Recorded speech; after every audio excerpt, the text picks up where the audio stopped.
Hello YouTube, Big Apple here. It's been a long time since I've reviewed a new product. I got a chance to review this fine piece of machinery right here. So that's what we're going to be talking about today.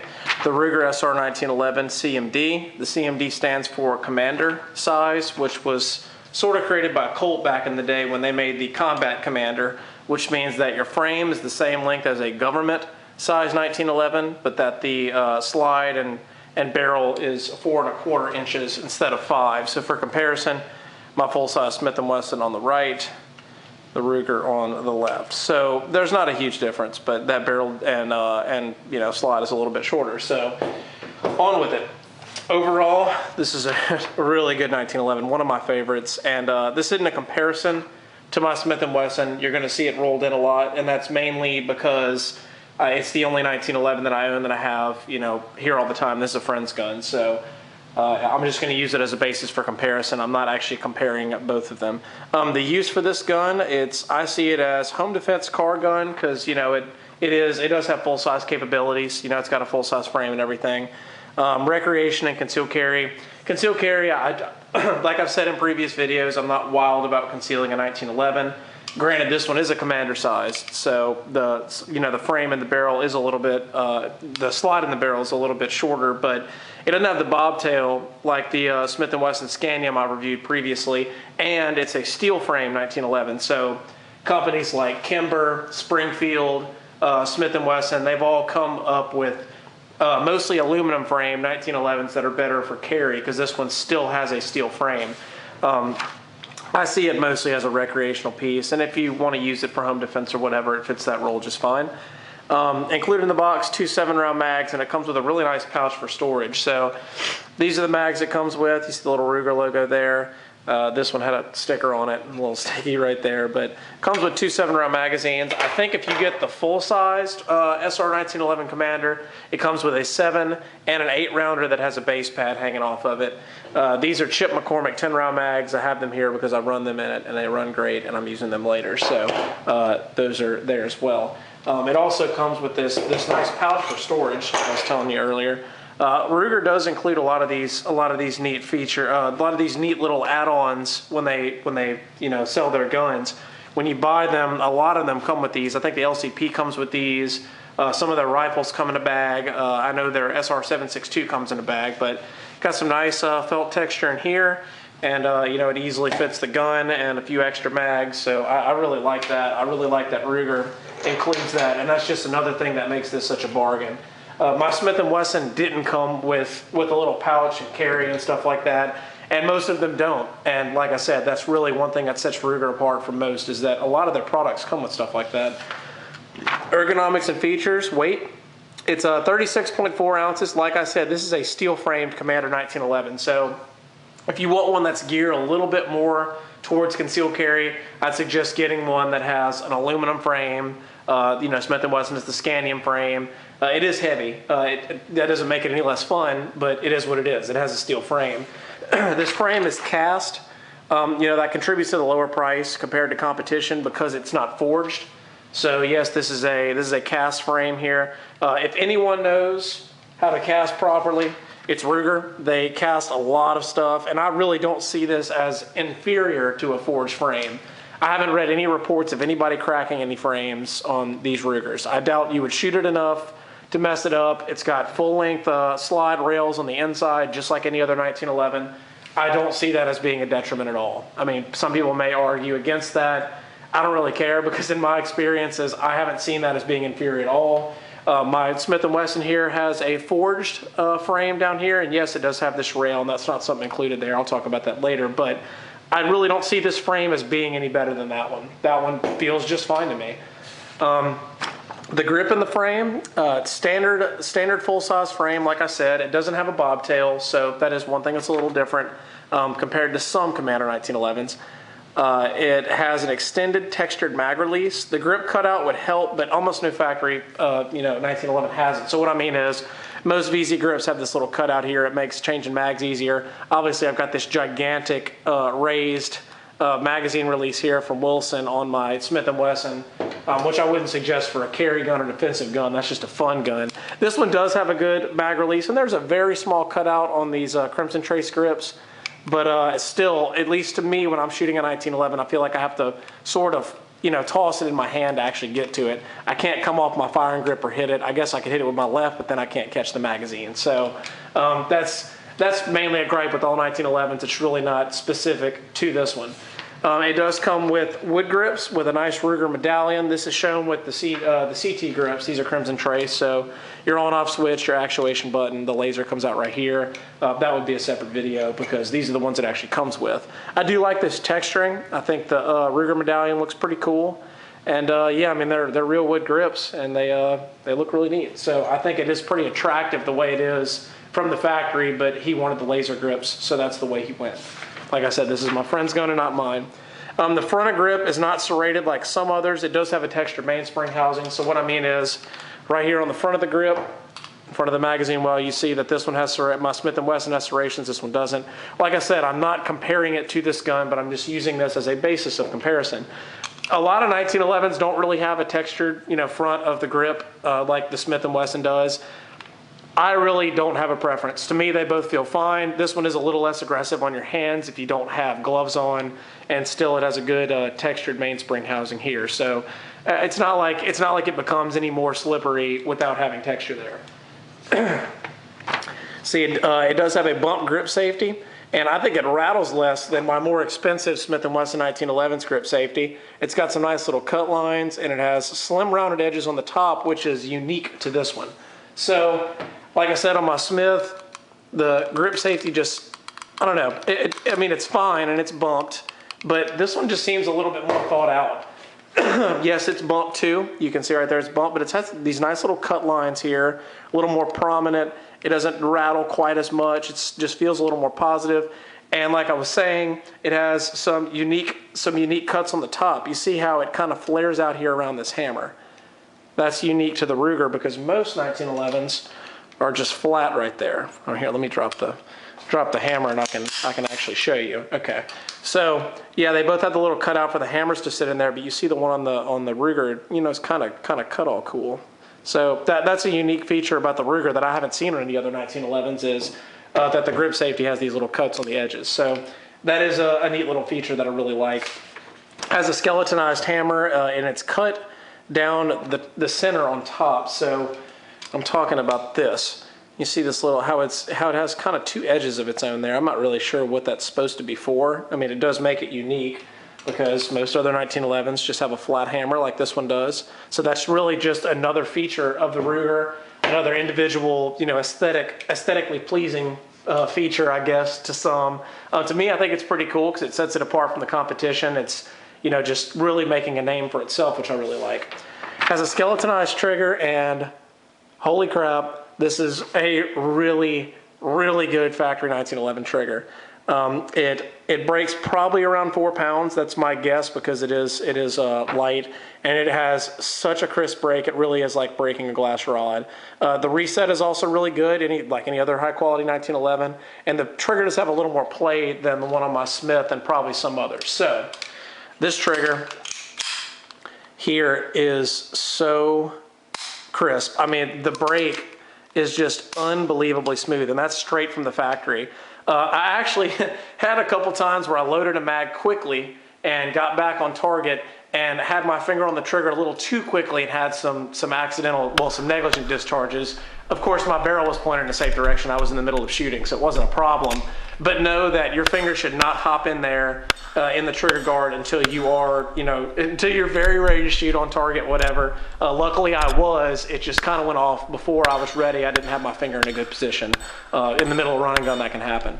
But it's skeletonized. The cuts are a little bit unique too. See, the one on the Smith has the circles. This one has these little, I guess it's a triangle in the middle and some other neat little shapes on the side. It breaks really, really cleanly, like I said. I mean, I really cannot stress enough just how crispy that is. The trigger's better than the one on my Smith, and I have a reduced power mainspring in my Smiths that the trigger would be lighter, and this is still better. So it does have an exceptional factory trigger, which I can't believe Ruger sells it at this price. I mean, I'm going to keep talking about price just because this is such a bargain.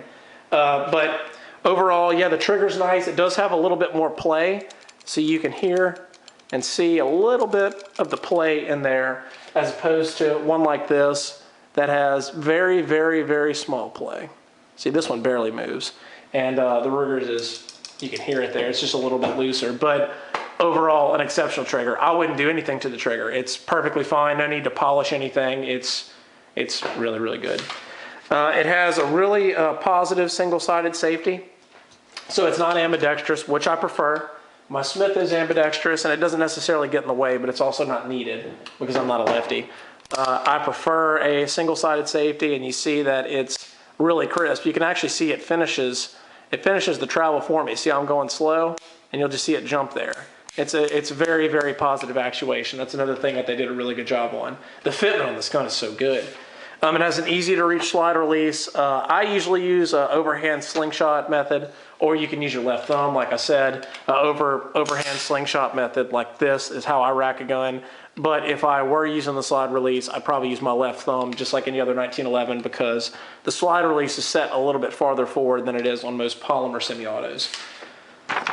It has an integrated plunger tube, which is unique to, I think, Ruger only. I don't think any other company does that.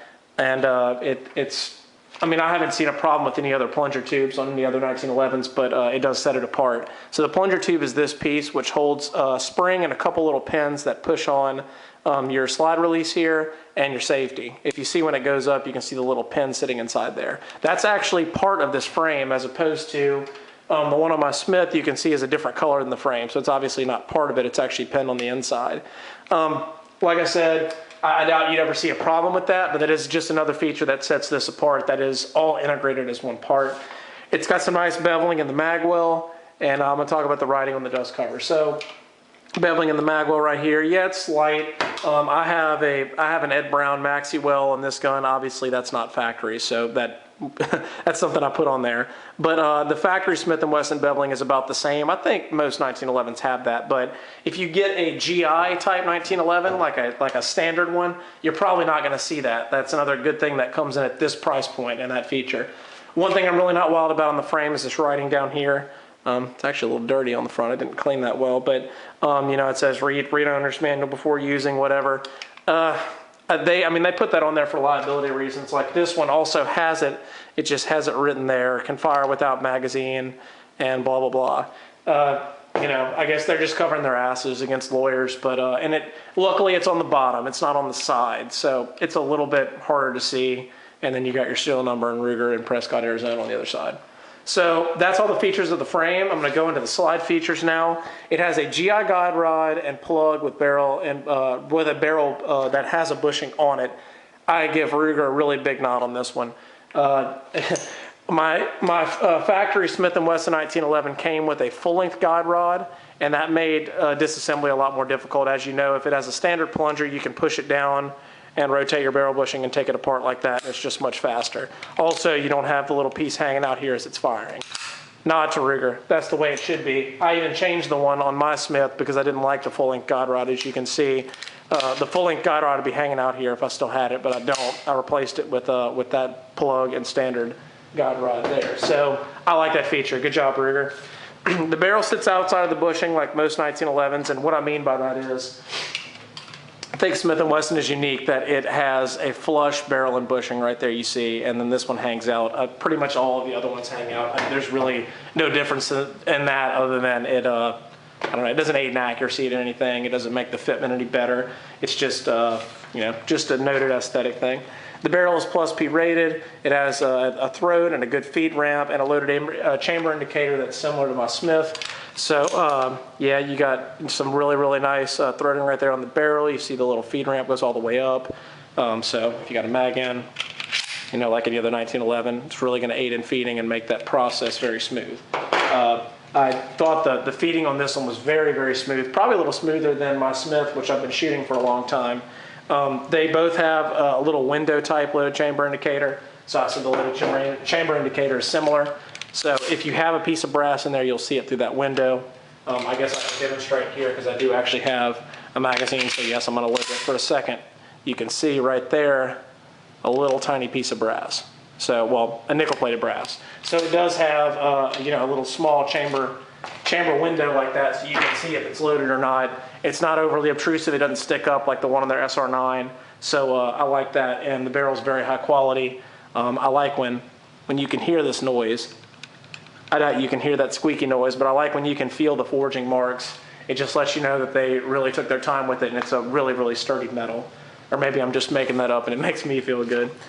It has good usable serrations with minimal cuts, and this really contributes to its price and its simplicity. So no front serrations on this one, no front serrations on the full size one either. It has these nice cuts in the back, and the slide really is minimal, you know, besides your laser etching on either side.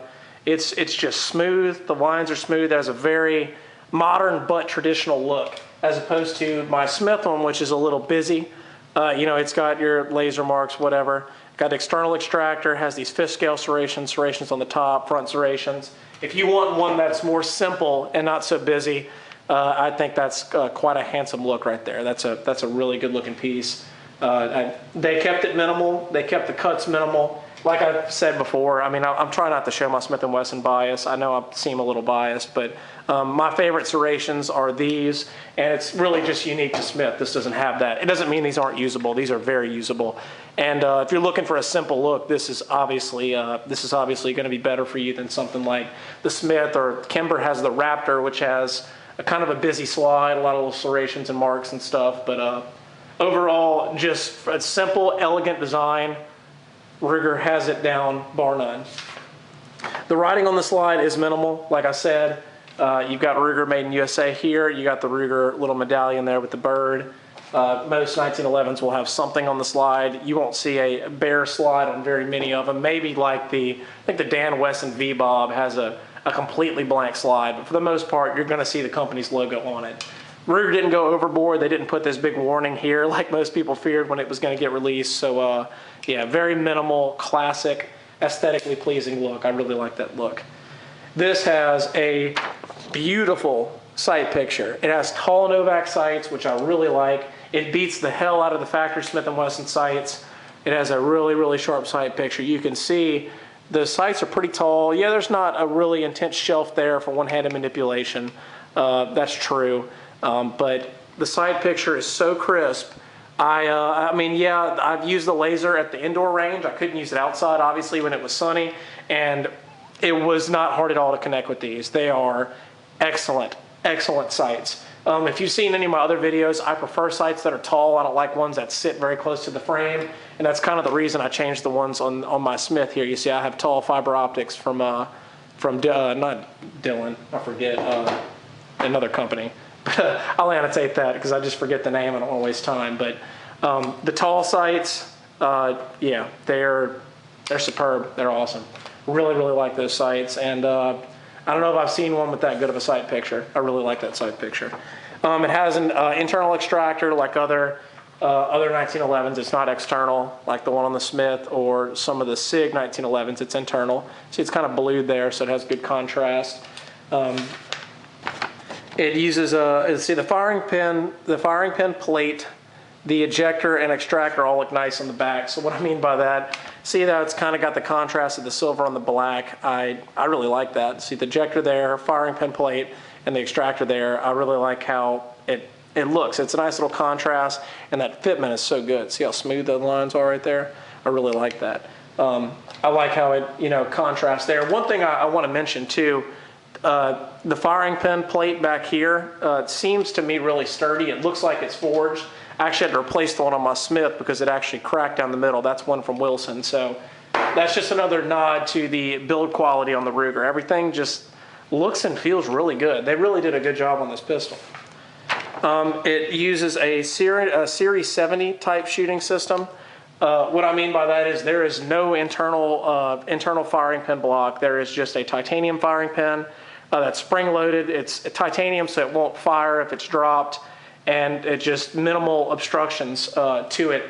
The Smith is the same way. There's a few companies that are the same way, but if you've heard of Series 80, that means that it has an internal firing pin block that will not get out of the way until you depress the grip safety. So I like this one more minimal, less parts to break, and a single piece firing pin as opposed to one that splits. I really like that.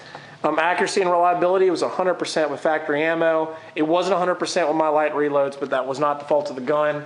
I'm using a powder that really doesn't burn all that evenly. I bought it as an experiment, and it kind of showers me with unburnt powder. So not a fault of the gun, but you'll see, I was able to tap rack and get rid of malfunctions pretty easily.